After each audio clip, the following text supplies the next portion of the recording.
हैं बच्चों mental math कक्षा 9 के अगले प्रश्न पर। मैं हूं हरी सर और आप देख रहे हैं मेरा YouTube channel maths with Hari sir special Hindi medium के बच्चों के लिए। यहां पर प्रश्न नंबर 25 क्या कहता है, आइए उसको रीड कर लेते हैं। यहां पर हम प्रश्न नंबर 25 ये करने वाले हैं। आइए, इसको मैंने पेपर पे लिखा हुआ है और मैं उसी पे रीड करके आपको बताता हूँ, ये आप देख सकते हैं। ठीक है, तो आइए देखो, इसमें जो लिखा है वो लिखा है, यदि समचतुर्भुज के विकर्ण बीडी तथा एसी की लंबाई क्रमशः 16 सेंटीमीटर तथा 12 सेंटीमीटर है तो समचतुर्भुज की आसन भुजाओं के मध्य बिंदुओं से बनी आकृति का क्षेत्रफल हमें ज्ञात करना है।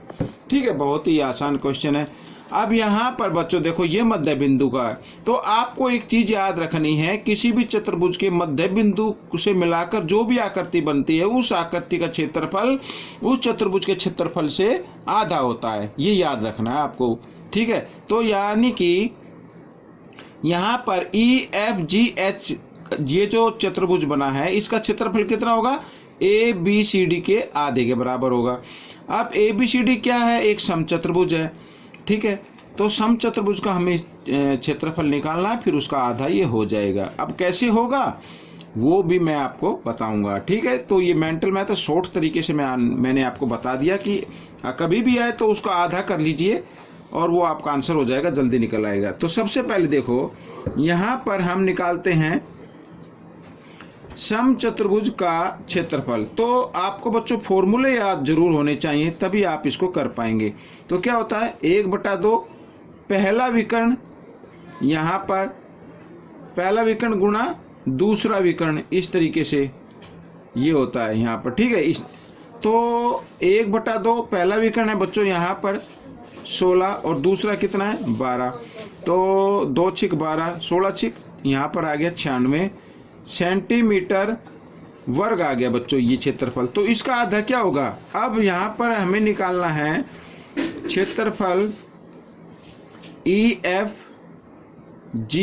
का।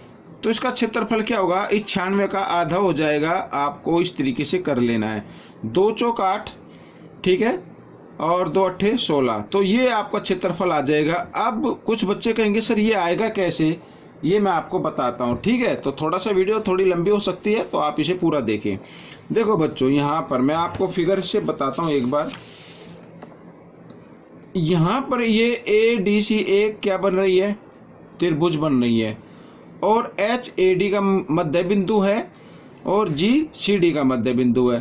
तो मध्य बिंदुओं को मिलाने वाला रेखाखंड क्या होता है, तीसरी भुजा के समांतर होता है और उसकी लंबाई का आधा भी होता है, ये आपको मालूम है। ठीक है ना, इसके क्या होगा, समांतर होगा और उसकी लंबाई का क्या होगा, आधा होगा। इसी प्रकार अब देखो, यहाँ पर मैं इसी से बता देता हूँ, त्रिभुज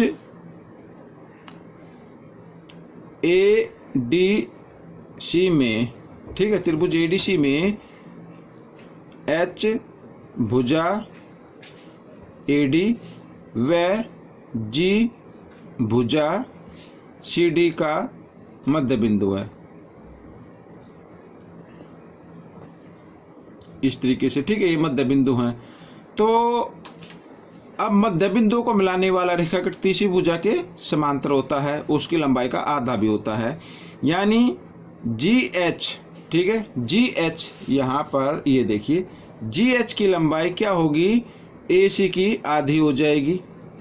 ठीक है, यानी कि GH बराबर होगा AC का आधा। AC कितनी है, यहाँ पर AC हम लेते हैं बच्चों, BD लिखा है ना यहाँ पर, ये BD हो गई और ये AC है 12, तो 2 छिक 12, तो GH की कितनी आ गई, यहाँ पर ये देखो 6 आ गई, 6 सेंटीमीटर। मैं इसको लिख देता हूँ। अब यहाँ पर मैं आपको ये बताता हूँ, ये आ गई ये वाली साइड 6 सेंटीमीटर। ठीक है, अब इसी प्रकार ये त्रिभुज लेंगे ABD, ये वाली त्रिभुज, तो EAB का मध्य बिंदु है, HAD का मध्य बिंदु है, तो मध्य बिंदुओं को मिलाने वाला रेखाखंड तीसरी भुजा की क्या होता है, समांतर भी होता है और उसकी लंबाई का आधा भी होता है।